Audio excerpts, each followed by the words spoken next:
Conéctate 30 minutos con la ciencia, tecnología, arte, cultura y datos curiosos. Una charla amena a cargo de Cédric de León y Horacio Cano. Saber más. ¡Comenzamos! Muy buenos días, amigos de su programa Saber Más, revista de divulgación de la Universidad Michoacana de San Nicolás de Hidalgo. Los saluda con el gusto de siempre Horacio Cano, Cédric de León y Luis Güense. Y estamos en la segunda parte de los instrumentos musicales de la música y la ciencia. Y como habíamos platicado, la semana pasada nos quedamos cortos, nos hablamos sobre la vida de un músico, sobre la genética, de si hay cualidades especiales ya preprogramadas en el ser humano para que dispongan de cierto talento para la música, y quedamos pendientes sobre hablar ahora de los instrumentos musicales. Entonces, si usted nos está escuchando por radio, bueno, seguramente lo vamos a invitar a que nos visite nuestro canal de YouTube, porque estará el video disponible para que lo descarguen. Y el canal de YouTube lo pueden encontrar como Saber Más.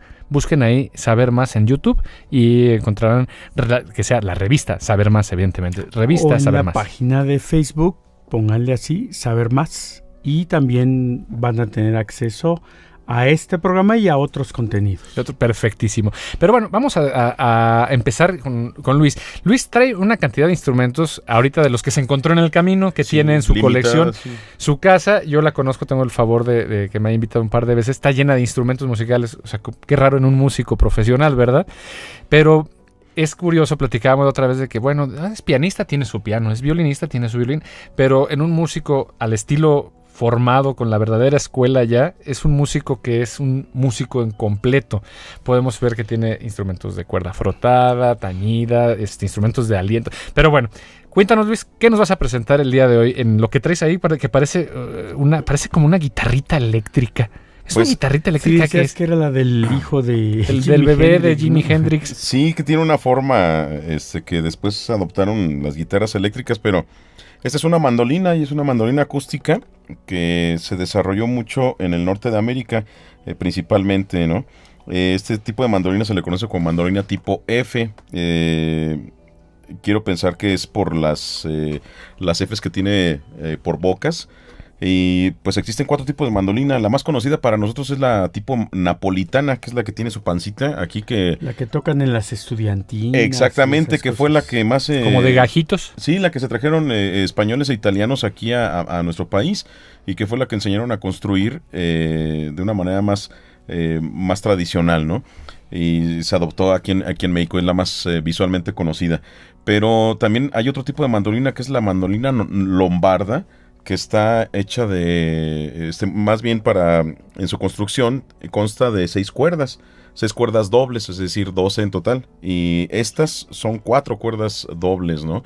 Y se afina igual que el violín.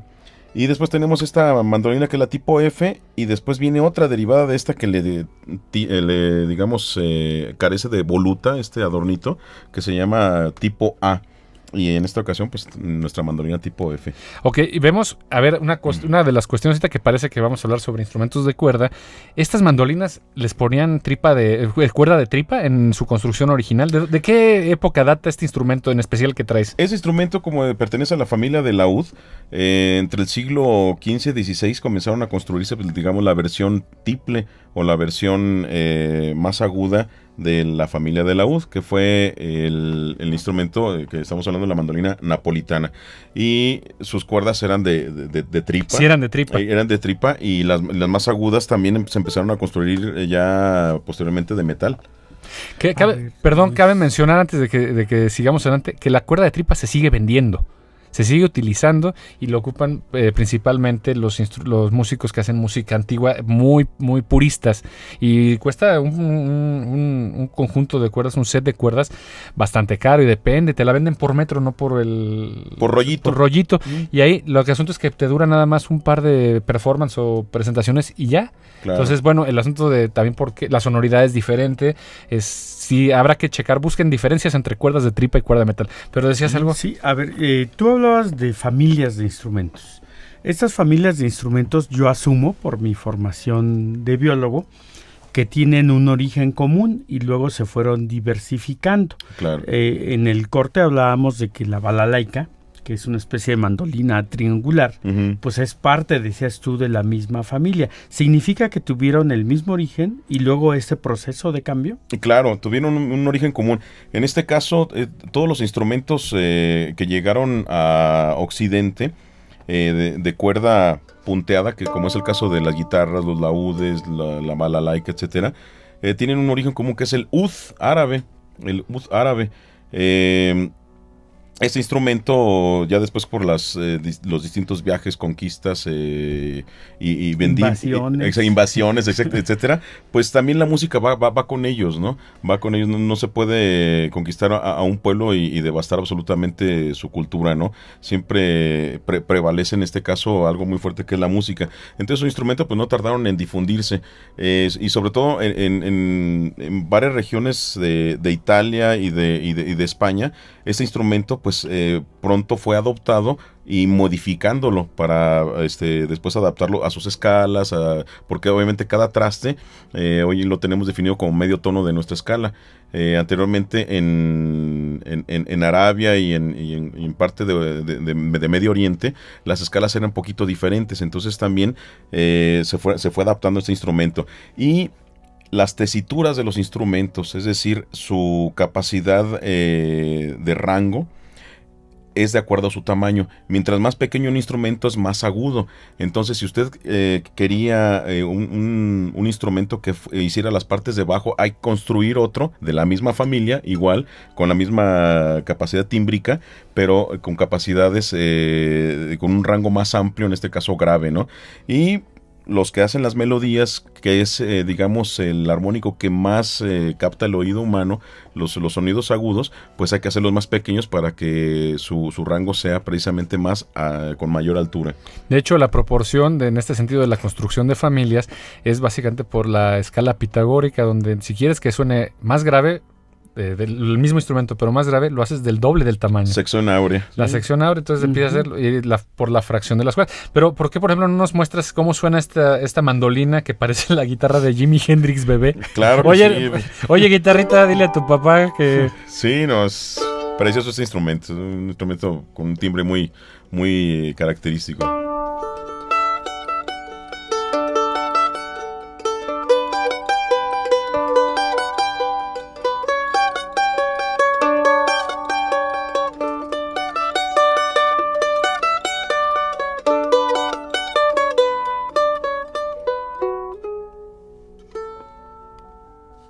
¿Y cuál es lo más agudo que alcanza esta mandolina?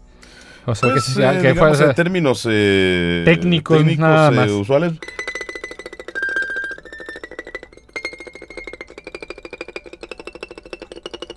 Y ya se oye más bien como que le está rascando en la puerta, ¿no? Sí, a ver, Luis, si una persona lejana del aspecto de técnica musical como yo te preguntara: yo quiero que me recomiendes a un compositor que haya desarrollado la mejor obra para mandolina. ¿Me podrías decir algunos nombres? Por ejemplo, está Antonio Vivaldi. Él le dedicó parte de su obra a este instrumento.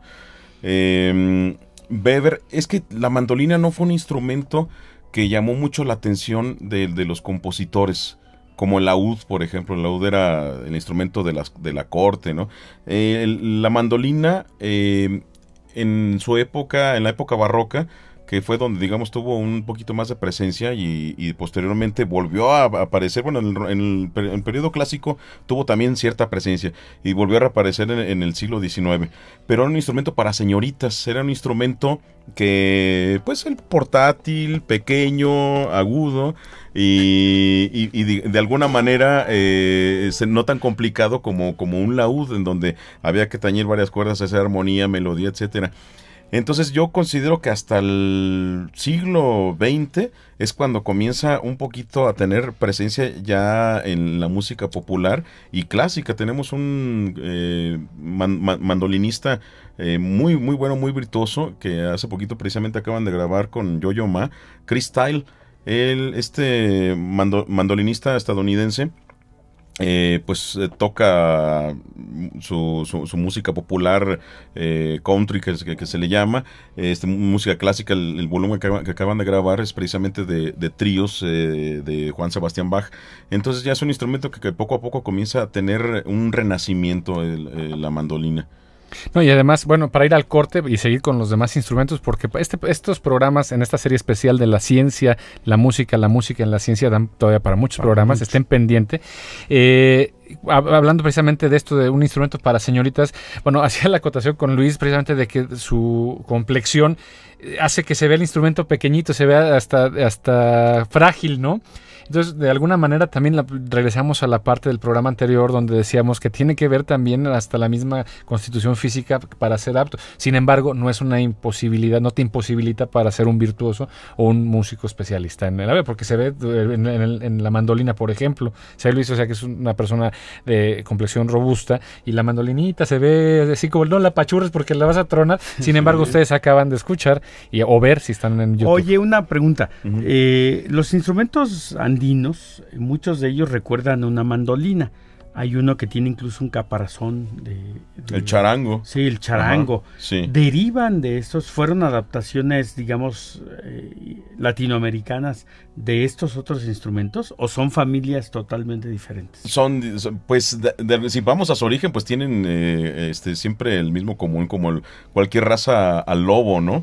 Es exactamente la misma historia, porque o sea, tienen cuerdas, son de madera. Llegaron aquí las vihuelas españolas, la guitarra obviamente española, y aquí había que adaptarlo, ¿no? Había que adaptar sus instrumentos, los indígenas que aprendieron cómo se hacían, o muchas veces ni siquiera cómo aprendieron, sino que llegó a sus manos una vihuela. Entonces tenían que experimentar, oye, ¿cómo hicieron esto? Entonces lo más parecido que tenían ellos era un armadillo se le parecía, pues, ¿saben qué? A matarlo. Pues y exactamente, ellos obviamente sabían. Y obviamente dieron sonidos particulares que sobrevivieron. Exactamente, ¿no? Ya nace el instrumento mestizo, ya totalmente diferenciado del instrumento del cual originaron. Muy bien. En América precolombina no había instrumentos de cuerda, ¿o sí los había? No había instrumentos de cuerda. Para llegar al nacimiento de un instrumento de cuerda se requiere una tecnología increíble. De hecho, los primeros que llegaron a conquistar el instrumento de cuerda fueron los egipcios. En Egipto y eso ya por, digamos, muchas analogías e investigaciones de las personas muy meticulosas en el asunto, han llegado a la conclusión de que fue por mera coincidencia y ocio de los cazadores que mientras llegaba su presa y no se asomaban ni nada, gracias. No está perdiéndose el instrumento, están haciendo un cambio. Sí, haciendo un cambio. Lo que pasa es que, mira, vamos a un corte, sigue esto platicando. Regresando, seguimos platicando sobre los instrumentos, porque ahora parece que es la del bebé de Paco de Lucía. Regresamos, estamos escuchando Saber Más, revista de divulgación de la Universidad Michoacana San Nicolás de Hidalgo. Comunícate con nosotros al 323-5067. Saber Más.